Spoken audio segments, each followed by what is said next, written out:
Take two. This is a crazy environment right now. We have technical people running around trying to bring this to you all over the world, live right here in the MBN studios. So I think we got our audio situation figured out. Once again, we have our very special guest here on Livewire, Mr. Lance Burt. Howdy. Nice to have you here. And during that little break, I just tweeted out, we're having audio problems, be back on. And of course, Luke Dancy, my cohort right over there. What's shaking, guys? Good to see you.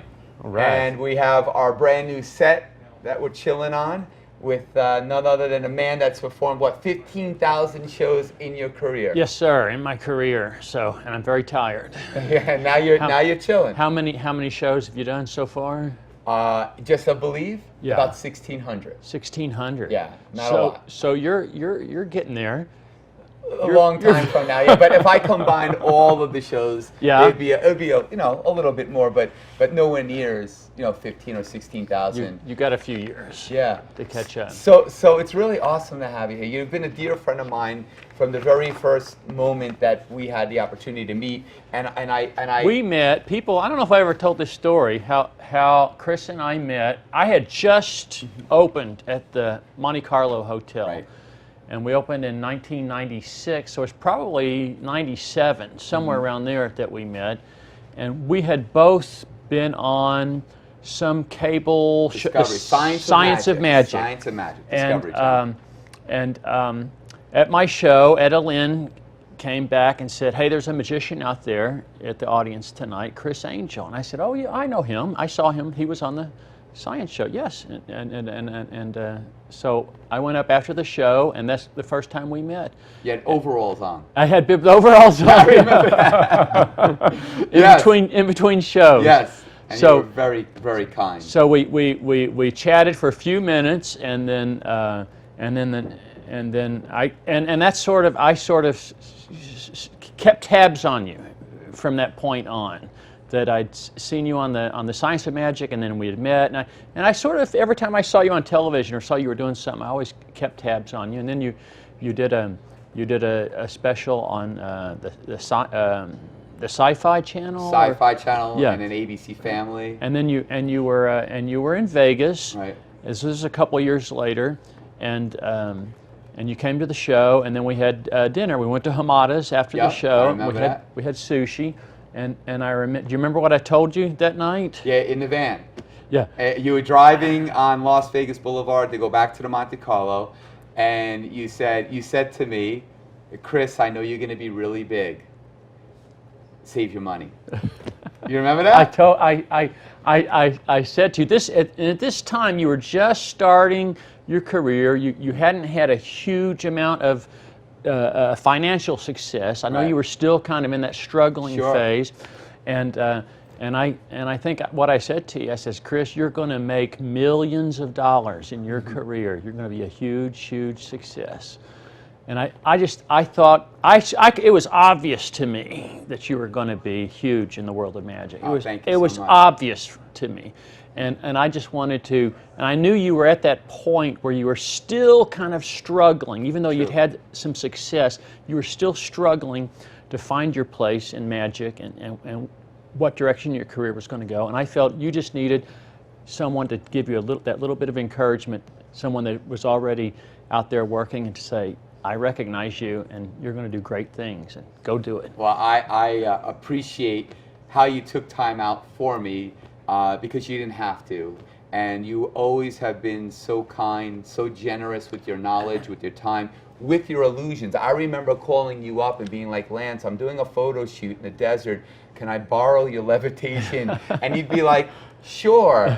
I mean, you're really a very unique individual, and I love you to death. And I'm indebted to you forever because you always took time. You always were a friend, and you're just a wonderful natured person. As I always talk about, there's people that put positivity in the world, and there's people that do the complete antithesis.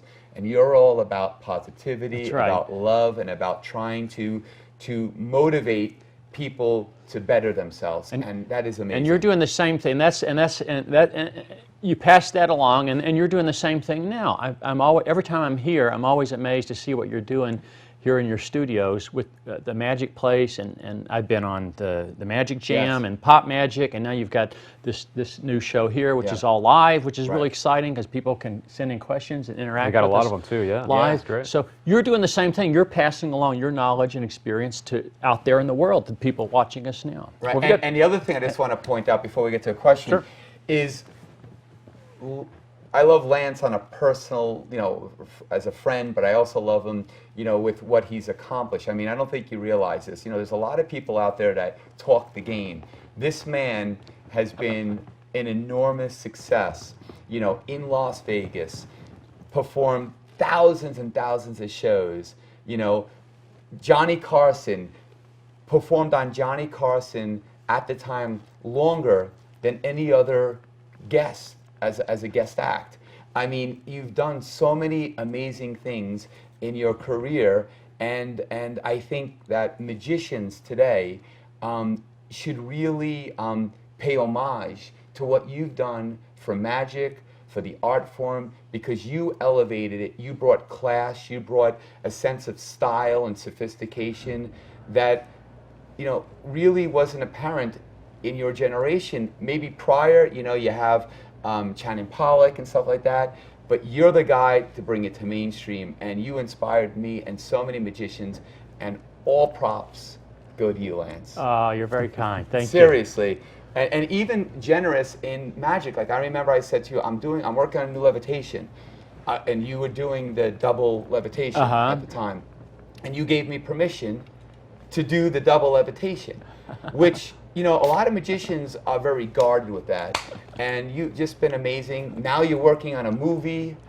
Can you tell us about the movie? Sure. Before we get into the questions, because I want people to know about it. Sure. Yeah. Everyone's been asking me what I've been doing since I retired. I want the exclusive from right performing.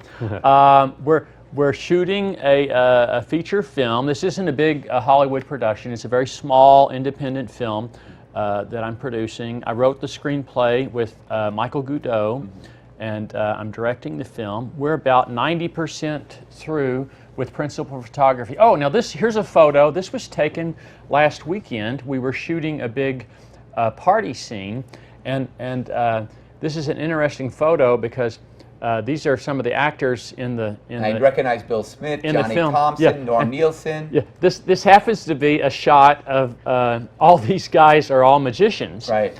And starting from the left, it's Bill Smith. It's Brian Irwin behind the bar, played the bartender. That's Johnny Thompson. That's Paul Vigil, also behind the bar. That's Mike Douglas, and that's Norm Nielsen. So I just love this photo because someone took it during the day we were filming, and it just happened to be 6 of the greatest magicians in the world, and they're all working on my film. And when does it come out? Whenever we're done, it'll be out. We're about 90% through principal photography right now, but it's as I say, it's a small film. It's a comedy. It's a family movie, and it's called Billy Toppet, Master Magician, and it's about this magician Billy Toppet that I play. He's a magician in Las Vegas, but he's not a really successful magician. He performs at children's birthday parties. And all of his friends are birthday party entertainers. And so those are the kind of the cast of the characters. Sounds like Mateo's career. Yeah, there you go. So, maybe he can be in the sequel. And this is great. Bob Massey, who used to work for you for many years, came over to here. Editing is brilliant. And he's my director shooting, of photography. And now he's also working on this. This is something that he is really immersed in, and I'm so excited to be able to see it.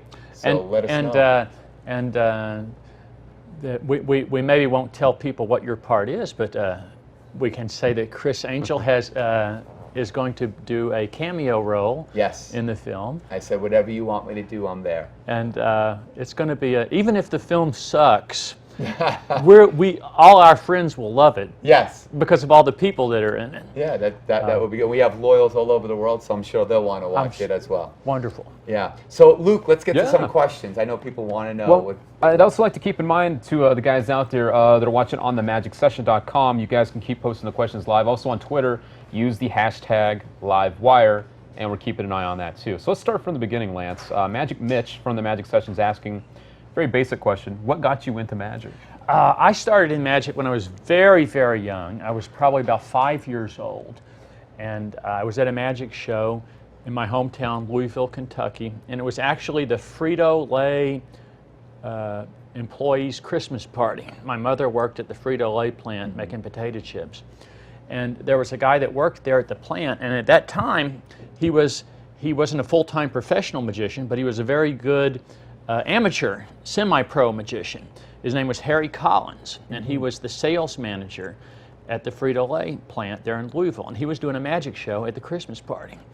And he asked for a volunteer from the audience, and I was the kid. Got picked? That got picked, and Oh, really? I walked up on stage, and I mean, this was 47 years ago, but I remember it like it was yesterday. He reached behind my ear, and he pulled out a silver dollar. And I heard the audience react, and I looked at the silver dollar, and instinctively I reached up and checked my ears like this. And I was at that perfect age. I didn't know it was a trick. Right. I thought it was real magic. Wow. And that's what hooked me in. And then you performed that in your show, The Miser's Dream, And for then many, many years. Many years I did that trick in my show. It's always one of my favorites. It's awesome. I actually am getting, I'm looking at our tweets right over here, and Bridget is asking, hi Lance, have you performed and traveled to many different countries? If so, what was your favorite place? I got to go to several different countries over the years. I went to England several times. I went to Japan several times. I did shows in Spain, in Greece. What was your favorite? I think my favorite would either be London or Tokyo. Did something happen there that made it? London was always an exciting city to be in because I would fly over there and typically do a television show, whether it would be the Paul Daniels show or the Royal Variety Performance or some variety show, which was always fun and great. But then you're in London, and I would love to go. I always love to go to the West End and see all the shows, the theaters, the musicals, the plays, and it was always exciting. And Tokyo, kind of the same thing. Usually I was over there doing a television show or live performance, and it's just such a different culture than I grew up with. The Japanese people are just so gracious and so polite and nice, and it's just very interesting to immerse yourself in that culture for a week or two. Yeah, I spent 3 months there. Yeah. Shooting a show there, yeah. Let's see, we got another one. Tommy Lynn is asking, why did you retire? I retired. I had a wonderful, wonderful career. I did 15,000 shows over 30 years. Wow.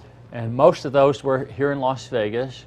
And I got to do everything I wanted to do as far as live performance. And I had a great time the whole time I was working every night. But since I've quit doing that, since I've retired, I've just had a wonderful time not working at night. Since you've done so many shows, what is this is a question I'm asking, what is the craziest thing that ever happened to you while doing a show? Oh, everything has possibly gone wrong.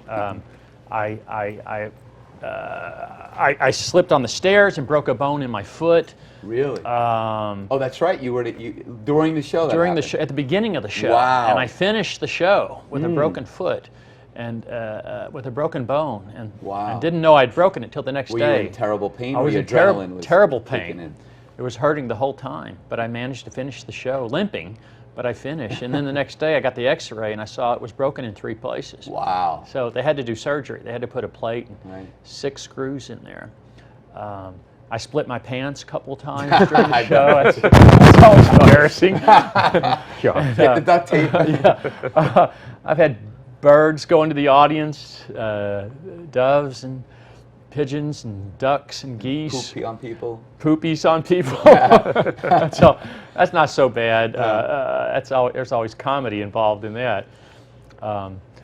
One time I was, did I tell the story when I worked at the Tropicana Hotel? I don't think so. This was back in the 80s, and the Tropicana Hotel was owned by the Ramada Corporation at the time.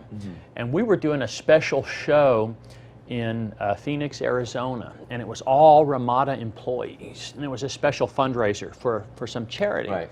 And so it was like a mini Folies Bergère. I was the act in the at the Folies Bergère at the time. So I go out to do my act, and I'm producing my birds, and one of my birds takes off and flies into the audience. Now I can't see what's going on because of the spotlights. All I see is the bird takes off, and I hear this roar erupt from the audience. It was so loud, it scared me for a moment, you know. And I looked back at the conductor, and I went like this, and he stopped the band, and I walked into the audience to see what was going on. There's a guy sitting in the front row, perfectly still, and my bird was sitting on his head. And that's why the crowd had roared, and they were all pointing and laughing. So I thought, oh, that's why. So I go over, I get the bird back, and I look at his head, I take out my handkerchief, and I wipe down the top of his head, and everybody screams. They think that's hilarious. And I go back on stage, and I finish the act. Then after the show, the stage manager comes over to me, and he says, "Lance, do you know who that was?" And I went, "What? The guy with the bird on his head?" He said, "Yeah, do you know who that was?" I said, "No, who was that?" He said, "That was the chairman of the board of the Ramada Corporation. His name is Richard Schnell. He's your boss's boss's boss's boss." And I said, "Do I still have a job when we get back to Las Vegas?"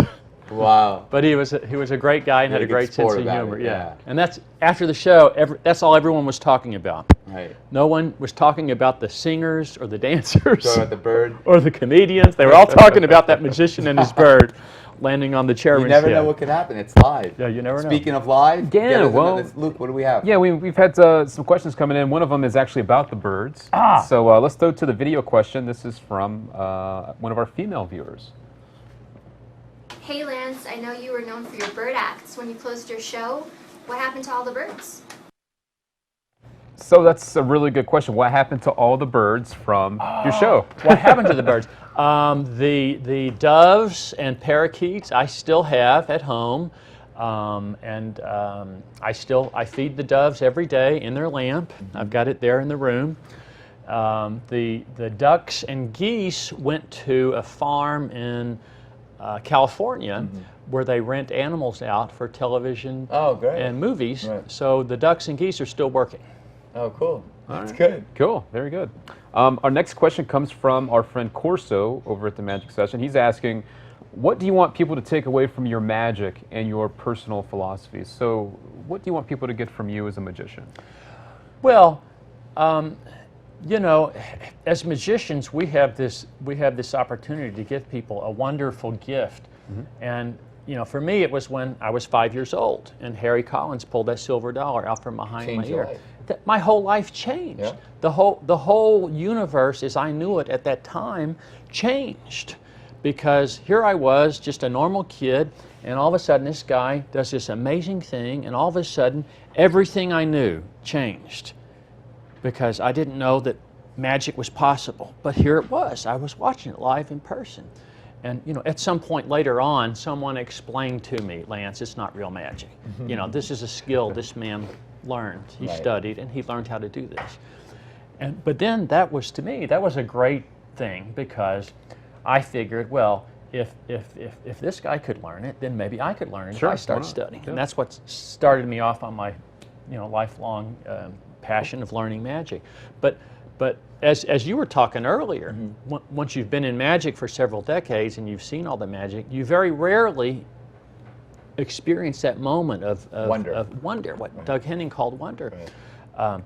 But when it does happen, of course, you know, if you see somebody doing something really great, you know, you go see Penn and Teller, you see them doing something new that really amazes you, you know, that's the best feeling in the world. Absolutely. So you don't get to experience that on a regular basis all the time. So you can experience it kind of vicariously through your audience, and that's the gift that you're giving people. Right. What I want people to take away is what happened, the same feeling I had when I was 5 years old. You want to give it back. I want to give that back to Absolutely. them, That's and then awesome. I get to relive it through them. That's great. So it's kind of a, you give it away and you get it. It's like a gift Yeah. that keeps on giving. Could we ever see you do another show as far as a paid performance? I like this question a lot. As a I live, know, I see the Yeah. questions coming in. Of course, yeah. Would you do a They tour want you, or man. maybe a one-nighter or something in Vegas? Besides Bob's over charity? there going, yes, yes, do it. He wants a job back. Do it. No, I mean, I had a wonderful time doing that. It was great doing the live shows. So, but I did that, and now I'm on to something new. I'm having so much fun making this movie. Right. That's such a learning experience because it's like starting all over. You're although it's related, it's show business, and there's a lot of similarities I've noticed doing magic and making a film. You have a plot, you're telling a story, you have the kind of the modus operandi, the part that people don't see, but you're using that as a tool to propel the plot forward. But it is like starting over, and I'm learning so much every day I work on the film. When you look back at your career and your life, because you've had a very an amazing career. Magicians love you, and in a world of hate, there's Lance Burton, who pretty much the consensus is you're a great guy, you're loved, you're looked upon as a guy that really has done something very unique with manipulation and just your whole kind of presence. When you look back at all that stuff, do you miss it? Do you just feel like that was a chaotic life, and now you have an opportunity to kind of take a breath and enjoy the fruits of your labor? Are you mixed emotions about it? I think every stage in life has its good sides and its downsides. This is just another stage in life. Right. I will always look back on those 30 years of performing live shows with fondness. But when I look back at it now, I'm amazed that I'm still alive after having gone through that. I feel very, very lucky that I got out alive. There were so many instances where I could have been seriously injured or killed. As you know, when you're doing a show, when you're floating up in the air, 30, 40 feet in the air, it's an illusion. I fell a couple of stories. You're really that high. Yeah. That could have, I could have easily have had some accident happen. Right. You're always looking for safety. That has to be your number one priority. But there's so many things that could have happened that didn't. I feel lucky. You are lucky. You are lucky in more ways than one. Speaking of your show, let's take a quick clip at Lance Burton's show over at the Monte Carlo. Little reflection. Let's take a look at that. It's called misdirection. Bonjour. Bonsoir. Bon voyage. Bon appetit, everyone. Bon appetit. Ready? March 2, 3, 4. March 2, 3. And stop. And reverse. And circle to the right. Circle to the right. Yeah, let's see Chris Angel do that. I love that. Nice. And by the way, I awesome. did that joke with him in the audience. No, I wasn't. I did that when you were in. I think you were. I'm just teasing. Yeah, that's very flattering. That was great. It was Well, great. you know that part with the ducks going left and right and following my directions. That was one of those moments in the show where you don't really plan it ahead of time. It just happens one Sure. night on stage, And when the first time it happened, it got such a reaction from the audience. It was a better reaction than some of the magic got. Sure. Because the audience, it was just so unexpected. They just, and then the joke came later. Right. It was originally, this was back, you know, in the 1990s. The original was that, yeah, let's see Siegfried do that. and then of course after the accident with Roy, we all had to take our Siegfried and Roy jokes out of our show. It was me, Amazing Jonathan, Penn and Teller. We all had Siegfried and Roy jokes. So I was the I was the focal point. I the didn't- new kid on the block. I didn't have a joke there for a year or two, and then that was then about the time Mind Freak came Right. along, and all of a sudden everybody was talking about this new guy Chris Angel, and I said, well, wait a minute, I'll use Chris for that, and bam, got that laugh back, baby. Yeah. It was awesome. I mean, the whole show. I mean, there was so many wonderful moments, beautiful pieces of magic in that show. It's sitting in a warehouse now, right?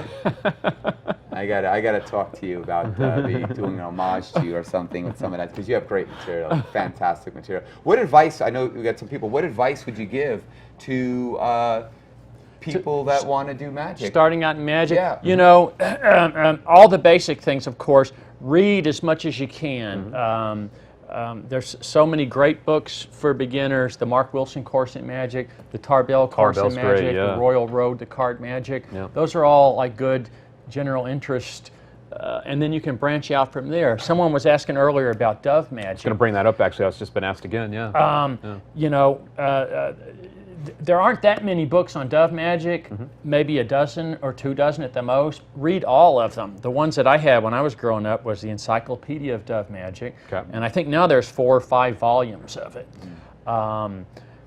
And now it's a little easier to learn magic now because of the whole video, instructional videos and DVDs. Tony Clark also has Tony- a really good DVD on bird magic, but There's several of them out there, and you know, again, it's just get a lot all of harder them. to do bird magic now, because traveling, when we were growing up, It's- yes. you Oh, could yeah. go to other countries, and now it's very You know, difficult. Johnny Thompson will tell you nightmare stories about that. I would, if I was starting over now as a young person doing magic, I would be would doing probably doves. stay away from animals. Unless you're in one location. Yeah, Yeah. that's fine.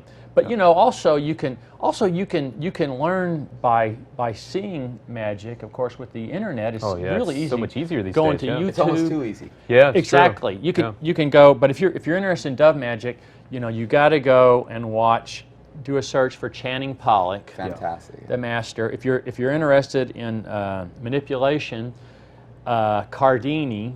Sure. Now here's the first time I saw Cardini. If you don't know who Cardini is, that's who you should be Googling and looking up on YouTube. But when I was a kid and I was growing up, we always heard of Cardini and we saw photos of him, but no one had ever seen a videotape of his act. There was one At Radio City. video of his act, and it was at the Museum of Broadcasting in New York City, and no one had a copy of it. And I was in my mid-20s. The first time I got to go to New York, I was doing some TV commercial or something, but while I was there, I made a trip. I had a day set aside To to go go do to that. the Museum of Broadcasting because I remember wanted that. to see Cardini. And I went in there and I filled out the little thing requesting it, and they brought me a videotape, and I sat down in a little booth and I put this thing in, and I watched this act over and over again. And the first time I watched it, I felt like that 5-year-old kid Right. again. Wow. He's so good, and it's just so amazing. It's just like I just watched it. I felt like a layman again. It was just so amazing, and then I just watched it over and over. And you know, and then the second, third time you watch it, you're going, okay, now I'm gonna watch for the technique, see how he's doing this. Did he perform it? Am I wrong? I have it. I think I have something. Somebody was performing in, like, it was like Radio City Music Hall. It was like this massive thing he was doing. I thought it was him. Cardini did perform Work Yeah. Radio City. I have now it. the video that we all seen though, Yeah. that is from a television special Okay. that Ernie Kovacs hosted Okay. back in the 50s. There may be some little clips of him from Radio City, but it was yeah. but I think it was. it's yeah. just probably really bad quality. Right. I don't think you can really see. It was so yeah. It Yeah. was so long ago. Yeah, too. And I will say too openly, I mean, and this has been brought up. How can we ignore your FISM, your awards from FISM, and Oh, that? yeah, you can Google that if you want. Well, no, but it's true that the same moment that you're talking He about was the with- first American yeah, to yeah. win. But you can't downplay FISM. that. I mean, come on. I mean, Well, yeah, that was a big moment in my life, and the Fédération Internationale Société de Magie is the name of the organization, and they have a convention, Congress, the World Congress of Magic, every 3 years, and part of that is the competitions, and no American had ever won the Grand Prix, and. But as a teenager, I was reading all about the competitions Right. in the Magic magazines, and it was always a goal to go and compete. So I went over in 1982 in Lausanne, Switzerland. And what was amazing to me is that you took that win, if you will, and were able to, evolve and catapult that into getting into Vegas, getting into, using it as a stepping, stairs to get to your own show. A lot of people believe that, but actually the truth is I was already in Las Vegas at the really? Follies Bergère. I had actually opened at the Follies, and I'd done 8 weeks, and I took a week off You were a to professional go and compete. then. Yeah. You were a professional Yeah. going into FISM. Yeah. it's open to professionals.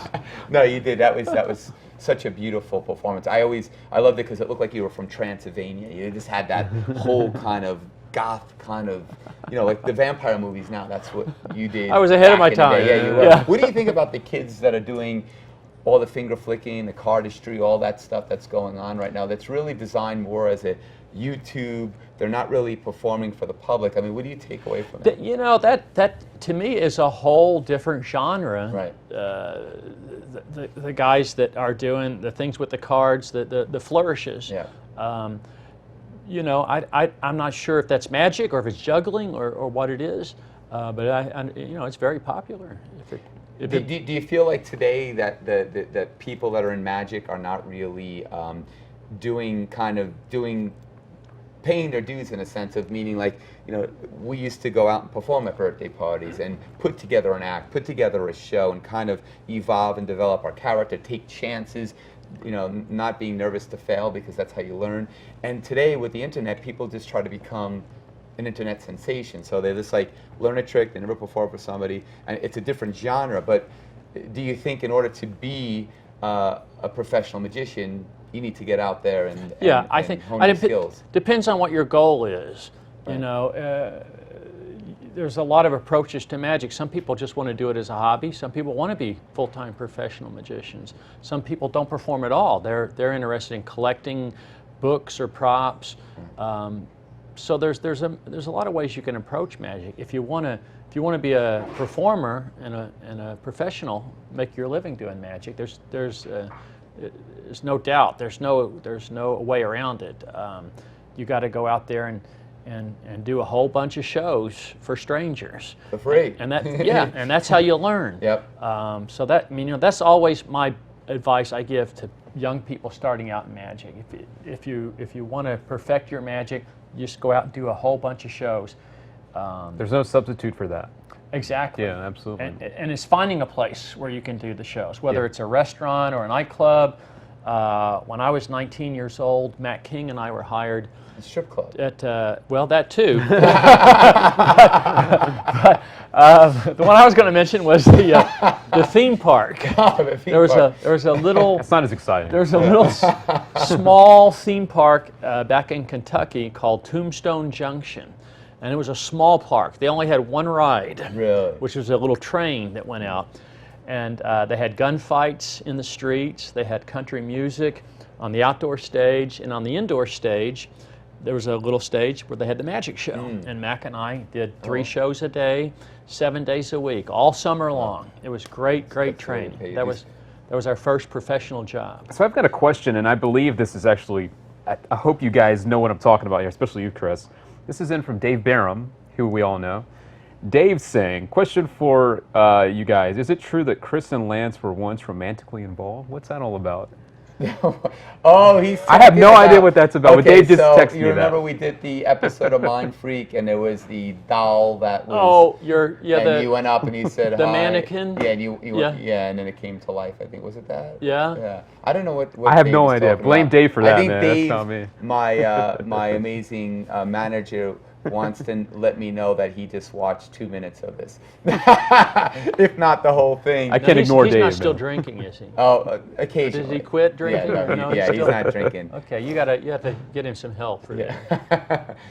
Let's do another video question or another question because I know Yeah. we're running over. It's about 32, 33 No, it's minutes. cool. Yeah, I mean, we'll do another. You want to take somebody from your session one? The Yeah, session? yeah, we'll do the session. This one's from X Lois.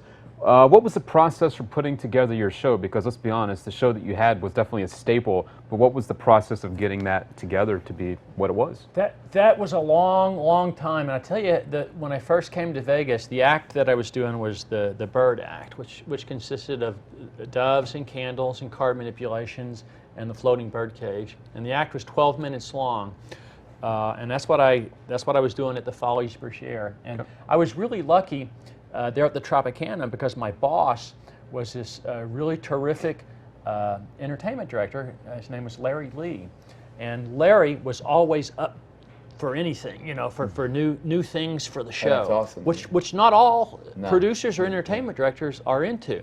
Sometimes they hire you for a certain act. That's the act they want. They don't want you to change it. But Larry was always really cool, and the next material that I developed was the card sword and the sword fight.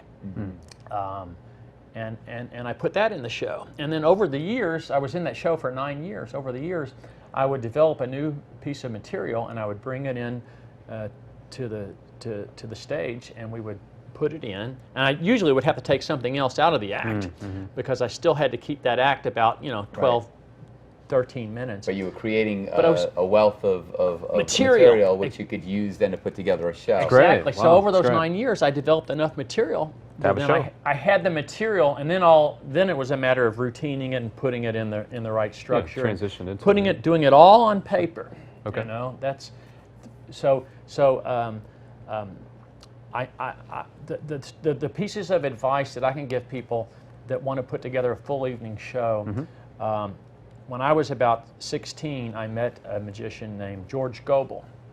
And he was a terrific illusionist, did his full evening show, and he gave me 2 pieces of advice. He said, number 1, develop your material 1 illusion at a time. Buy an illusion, build it, come up with it, whatever. Focus. Focus, put it in Yeah. your act, and get it perfected. Then go to another piece. Don't try to do the whole show at once. Right. That never works. Right. 1 piece at a time. And the second piece of advice, he said, paint your trunks red. That way, when you are traveling and you go onto a ship, Oh. you say, when you get off the ship, you say, go down to the hold and bring up those 35 red trunks. And you don't lose your equipment. I know, again, we're running Yes. a little bit late, so a couple of quick things we want to do. First off, how can people follow you? On Twitter, Lance Burton, MM, and I'm also on Facebook.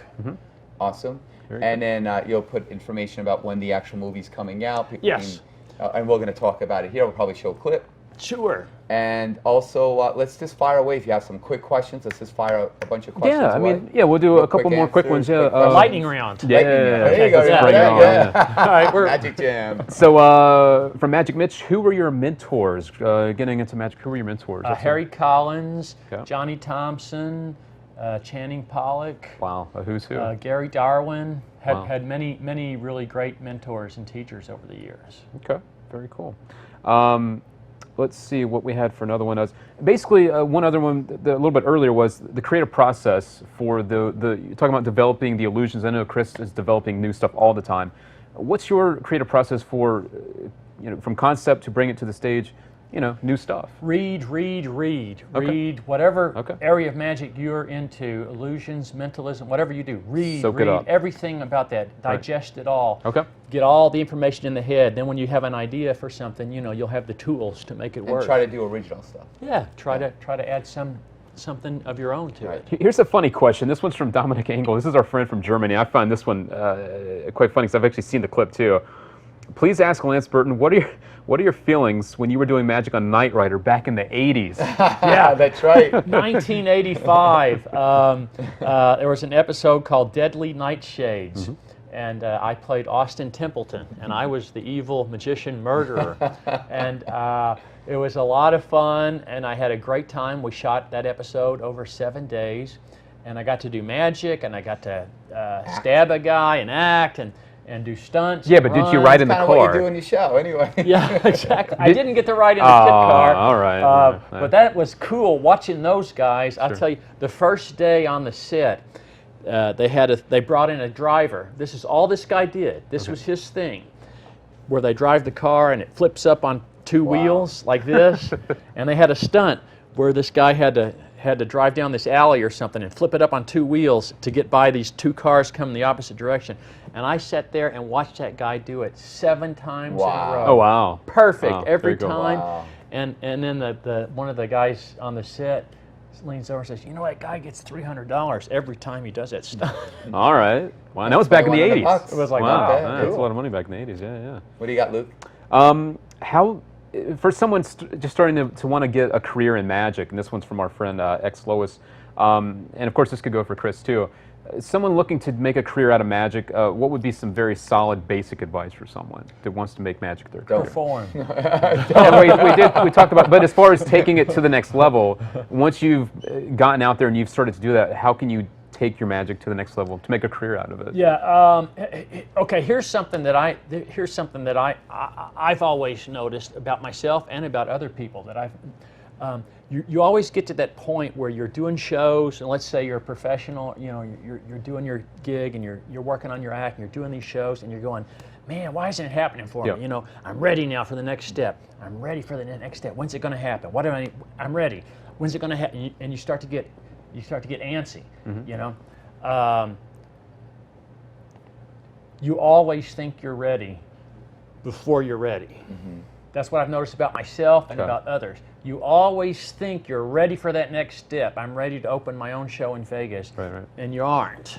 You know, you still need another 1,000 shows and to develop a couple more original routines. Okay. So just keep your eye on the prize, but keep working and don't give up, and don't worry. I know you get anxious and I know you get impatient, but it's not a sprint. It's a marathon. Love it. And one of the pieces of advice that you gave me many, many, many years ago that I think you got from Siegfried and Roy, they gave it to you, was always listen to your audience. Always listen to the Always audience. listen to the audience. They'll tell you what they like and what they don't like. One more quick question, and then we'll try to wrap this up. Andy W. is asking, in terms of practicing, is there really any good way to go about practicing stuff? And I'd like to get Chris's input on that too. It depends on what phase you are in the routine. Okay. You know, if you're learning something new, whether it's the Miser's Dream or the Cups and Balls, you have to kind of start with the technique. You know, you have to learn how to do each slide individually, and you have to practice that over and over and over. But once you get to the stage where you have that down, and now you're practicing the piece as a whole, then you got to start practicing from beginning to end. Right. You got to go through the whole thing, beginning to end. And if you have a problem in the middle, you got to figure out a way to keep going, because that's going to happen in live performance.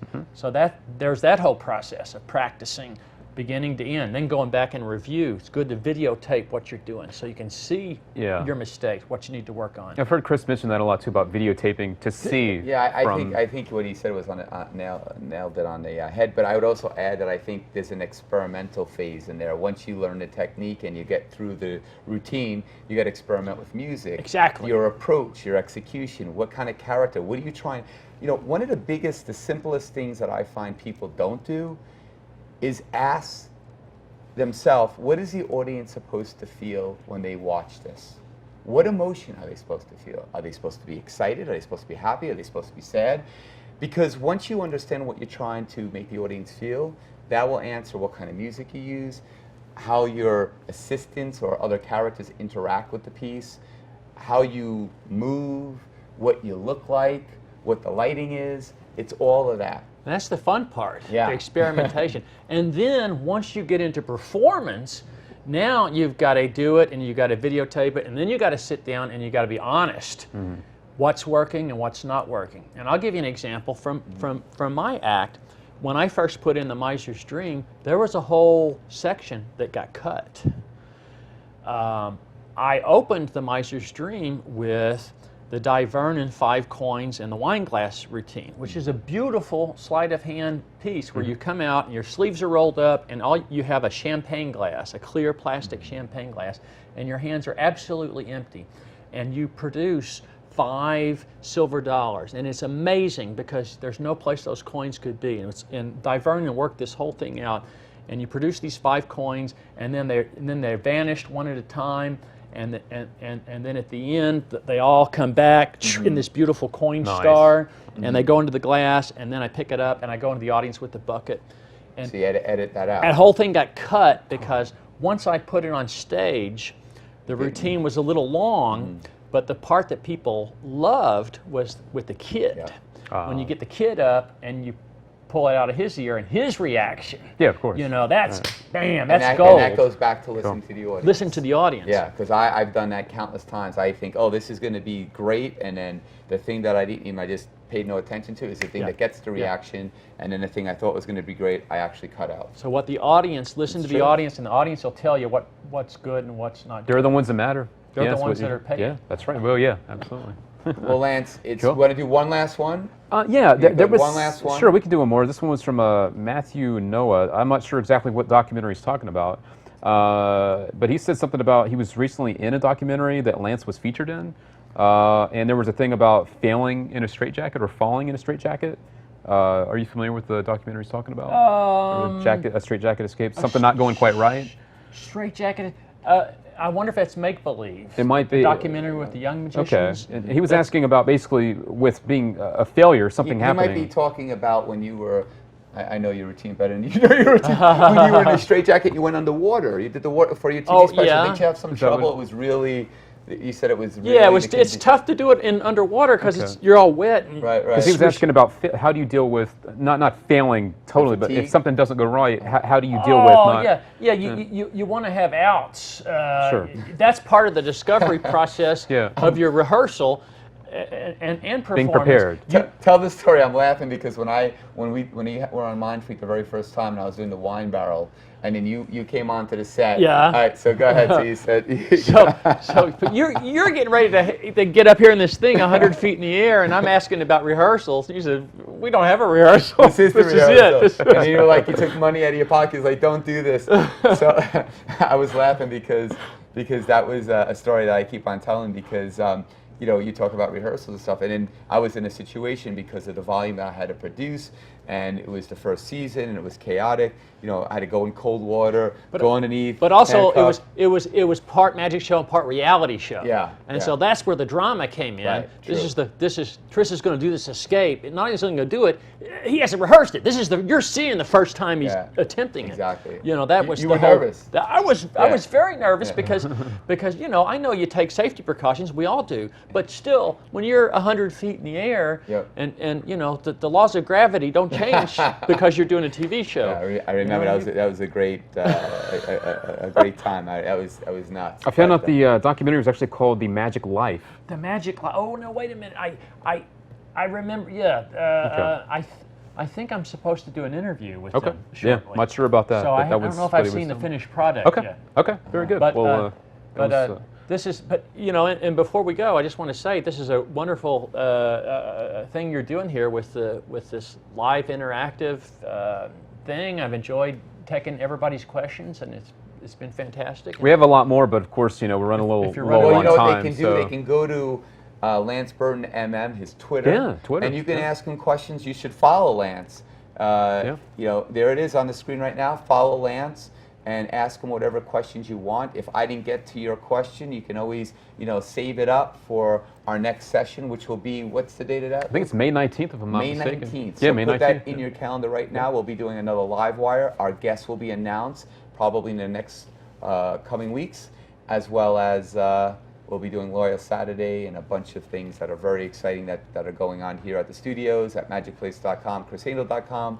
Lance Burton, it's always an honor a pleasure to have you here. Thanks, and buddy. I thank you so very much for joining us for our very first episode of Live Wire. I hope you all enjoyed this. Luke, thank you so much. Brian, Maria, It's been fun. Mateo, and everybody behind the scenes for making this such a success. And we continue to hopefully bring you the latest, the best in magic right here. ChrisAngel.com and MagicPlace.com. God bless, stay well, and live your dream. And we got next coming right up. Next, I won't be here next, but you'll talk about next. Yep. Next, what's That's right. next? What's the? Yeah, we're going to talk about what's coming up this month. Yeah, Oh, we got oh, it's called Next, the show coming up right now. Where we're going to give you guys the inside scoop on everything coming up next time. So, very cool. All right, so don't move. Next is coming up. Thanks, Take Loyals. care. God bless.